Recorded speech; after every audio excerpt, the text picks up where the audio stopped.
Student, आज हम discuss करेंगे अल्टरनेट करंट चैप्टर से next topic energy store in inductor. Inductor के अक्रॉस जैसे करंट इंक्रीज होता है, जैसे एसी हम सप्लाई देते हैं और करंट इंक्रीज होता है तो आपको पता है उसमें एक ईएमएफ इंड्यूस होता है और उस ईएमएफ को हम यहाँ पर बैक ईएमएफ बोलते हैं जो इसका मोशन का अपोज करता है। कितना ईएमएफ इंड्यूस होता है? E इक्वल टू हमने पढ़ा है L D I upon D t, जो ईएमएफ उसके अंदर इंड्यूस होगा, ठीक है, E equal to L D I upon D t. और उसी ईएमएफ को जो बैक ईएमएफ उसमें इंड्यूस होने लग रहा है उसी के अगेंस्ट में हमें वर्क करना पड़ेगा और वो वर्क डन आपका यहां पर पोटेंशियल एनर्जी के रूप में स्टोर हो जाएगा, ठीक है। तो वो एनर्जी हम यहां पर इसके अंदर निकालते हैं। तो आपको पता है rate of doing work dw upon dt is equal to किसके इक्वल हो जाएगा? E इंटू में I के, ठीक है। कितना ईएमएफ होगा? E की वैल्यू पुट कीजिए इसके अंदर, कितना आ जाएगा? dw और dt is equal to L di upon dt into में I। dt से dt दोनों साइड में कैंसिल आउट। टोटल वर्क के लिए क्या करेंगे? हम इसका इंटीग्रेशन कर देंगे। तो dw इज इक्वल टू क्या आ गया हमारे पास? L I di।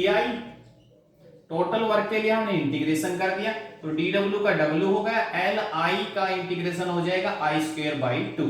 ये एनर्जी होगी जो मैग्नेटिक एनर्जी के रूप में इसके अंदर इंडक्टर के अक्रॉस स्टोर हो जाएगी, ठीक है। इसलिए पीछे हमने फर्स्ट यूनिट के अंदर आपने निकाला होगा एनर्जी स्टोर इन कैपेसिटर। याद कीजिए half Q square by 2c जो कैपेसिटर के अंदर आया था हमारे पास। एनर्जी स्टोर इन कैपेसिटर की बात करें तो वो था आपके पास क्यू स्क्वायर बाई 2c, ठीक है। तो ये हमारे पास आ गया इंडक्टर के अक्रॉस एनर्जी स्टोर। अगर बात करें हम एनर्जी डेंसिटी की, you know that from solenoid से B इज इक्वल टू क्या आता है? म्यू नॉट N अपॉन में L इंटू I। यहां से I की वैल्यू निकाल लीजिए, I किसके इक्वल हो जाएगा? B इंटू में L अपॉन में म्यू नॉट N, ठीक है। और सेल्फ इंडक्टेंस से L की वैल्यू हमारे पास किसके इक्वल आती है? Mu not N square A upon में L, ठीक है। L और I की वैल्यू इसके अंदर पुट कर दीजिए एनर्जी के अंदर, क्या आ जाएगी हमारे पास? हाफ L की जगह रखा मैंने mu not N square A upon में L इंटू में I का स्क्वायर कर दीजिए B square L square upon में mu not square N square से N स्क्वायर कैंसिल आउट, एक म्यू नॉट भी कैंसिल आउट हो जाएगा। आपके पास एनर्जी क्या मिलेगी? B स्क्वायर L स्क्वायर, एक L भी कैंसिल आउट हो गया तो सिंगल L ही बचेगा आपके पास, L इंटू में A अपॉन में ट्वाइस ऑफ म्यू नॉट, ठीक है। इस L A को इधर ले आए, लेंथ इंटू एरिया, ये हमारे पास क्या हो जाएगा?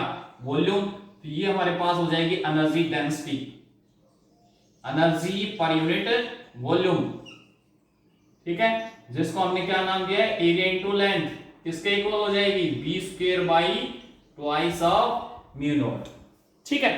तो ये आ गई आपके पास एनर्जी डेंसिटी। आपने इलेक्ट्रिक फील्ड के अंदर फर्स्ट यूनिट के अंदर हमने निकाला था एनर्जी डेंसिटी जो हमारे पास आई थी small u half of epsilon not E का स्क्वायर, ठीक है।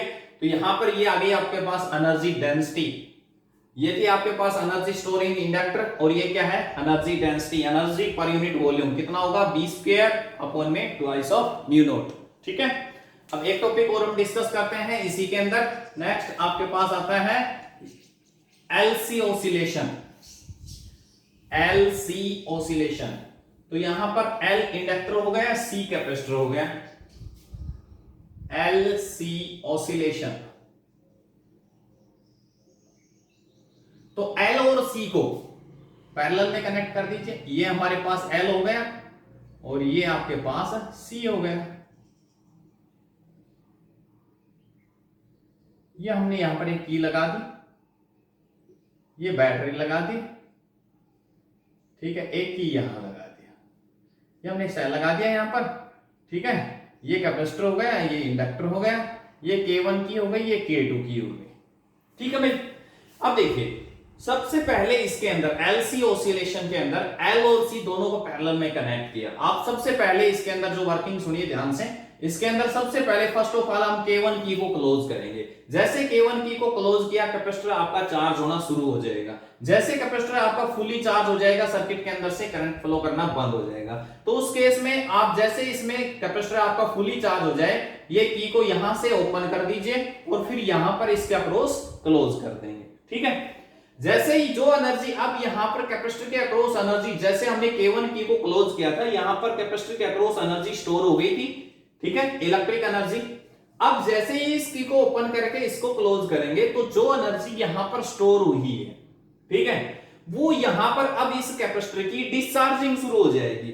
और जैसे डिस्चार्जिंग शुरू होगी तो वो सारी एनर्जी इस इंडक्टर के अक्रॉस मैग्नेटिक एनर्जी के रूप में स्टोर हो जाएगी।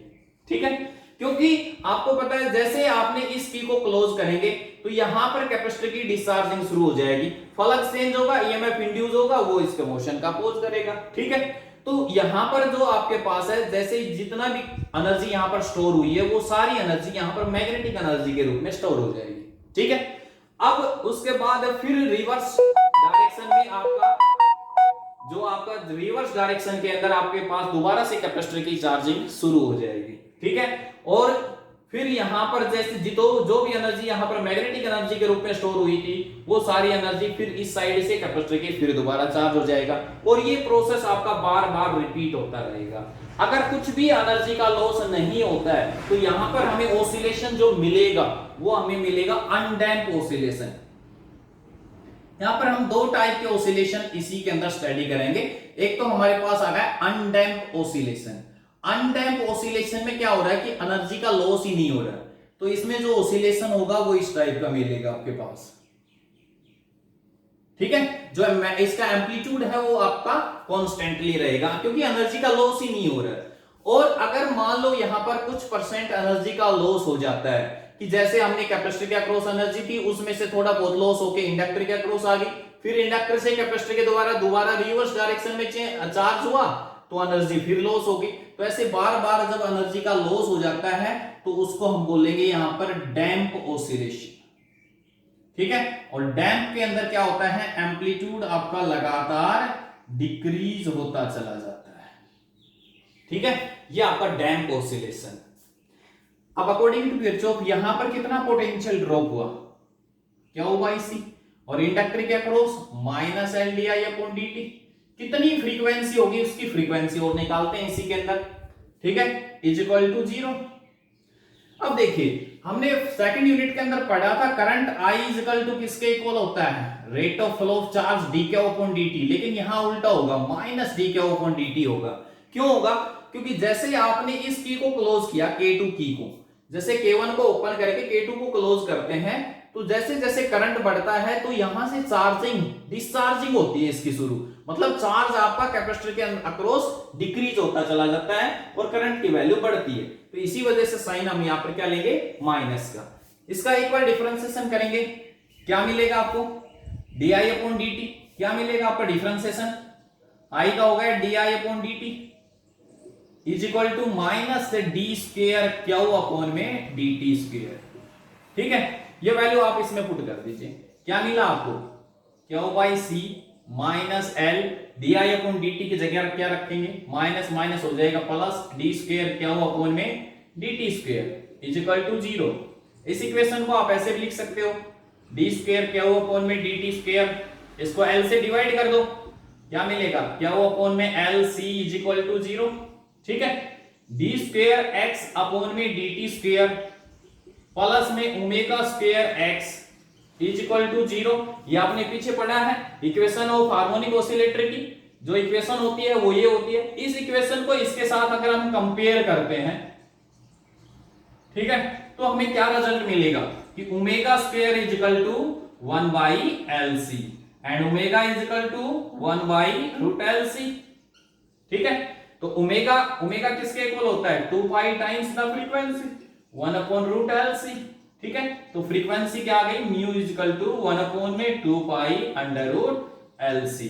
ये आपके पास उस ऑसिलेटर की फ्रीक्वेंसी होगी। ठीक है, समझ में आई बात। अच्छी तरह से नोट कर लीजिए। चलो आज के लिए इतना है, नेक्स्ट हम इसी के अंदर नेक्स्ट वीडियो के अंदर करेंगे सीरीज ऑफ पैरेलल रेजोनेंस। ठीक है।